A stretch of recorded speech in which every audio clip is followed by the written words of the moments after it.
Ils ont dû braver le ciel pour faire passer leur message. Au cœur de Paris, juste derrière le musée des Invalides, la dizaine de militants s'activent pour recouvrir cette statue, celle du maréchal Gallieni.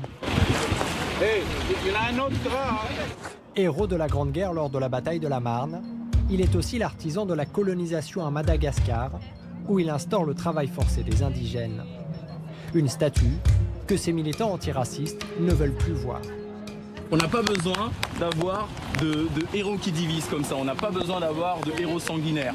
Donc on a besoin des gens qui rassemblent, on a des médecins, on a des Olympe de Gouges, on a des Pierre et Marie Curie, on a des Frantz Fanon, on a des Aimé Césaire, on a beaucoup de monde.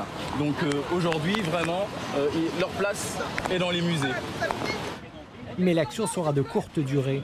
Oh, on arrête et on descend. On descend, Jordan. On descend de la statue. 5 minutes plus tard, plusieurs militants sont interpellés et la statue sera débâchée. Mais le groupe martèle son message à l'encontre de la figure du maréchal Gallieni. Les livres scolaires le présentent comme un bâtisseur. Il y a des statues nombreuses qu'il représente dans notre espace public, des rues, des places, des écoles qui portent son nom. Ces rues et ces monuments concrétisent la valorisation d'une certaine histoire et l'occultation d'une autre. Elles et ils expriment une domination symbolique qui est ressentie comme une insulte et une violence par tous les Français issus de l'immigration. S'attaquer aux statues pour réécrire l'histoire, ou en tout cas en effacer une partie, ce passé colonial de la France qui ne passe pas pour certains. Un mouvement qui prend de l'ampleur. En début de semaine, c'est un monument de l'histoire de France qui est visé, le général de Gaulle. À l'aube du 80e anniversaire de son célèbre appel à la résistance, ce buste le représentant a été tagué.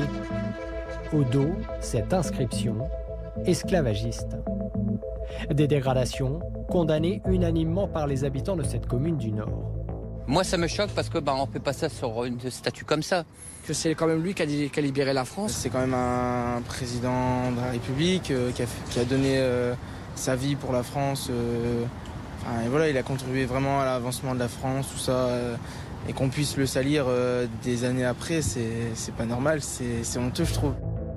La mairie a porté plainte et a fait rapidement nettoyer la statue. Pour le maire de la commune, s'en prendre à l'histoire de France est incompréhensible. Peut-on opposer des tranches de population contre les autres? Peut-on revenir en arrière dans l'histoire qui est celle de notre pays? De Gaulle, Gallieni, Faidherbe, Colbert, autant de figures de l'histoire de France liées à la colonisation, aujourd'hui dans le viseur. Face à la polémique naissante, le président de la République a prévenu « pas question d'effacer de nom de l'histoire de la République ». Elle ne déboulonnera pas de statut. Nous devons plutôt, lucidement, regarder ensemble toute notre histoire. Déboulonner des statues, un débat qui en réalité n'est pas nouveau, selon cette historienne engagée. À chaque époque, sa volonté de représenter le passé. Pendant la Révolution, des statues ont été détruites. Pendant la Troisième République, certaines statues de l'Empire de napoléonien ont été enlevées carrément, disparues, remplacées par d'autres. Il n'y a plus du tout de statue de maréchal Pétain en France, par exemple. Il y a des statues qui disparaissent. Et il y a d'autres statues qui sont là. Et la France n'est pas la seule concernée. Venu des États-Unis, après la mort de George Floyd, le mouvement antiraciste Black Lives Matter se répand partout dans le monde.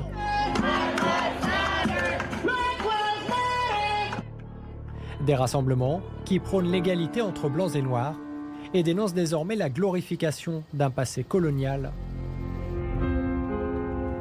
Image symbolique, en Grande-Bretagne, cette statue d'un ancien parlementaire ayant participé à l'esclavagisme au XVIIIe siècle, a fini au fond du port de Bristol. Repêchée, la statue d'Edward Colston va être restaurée. Par volonté d'apaisement, elle sera ensuite présentée dans un musée de la ville, accompagnée d'une notice explicative sur l'histoire britannique de la colonisation.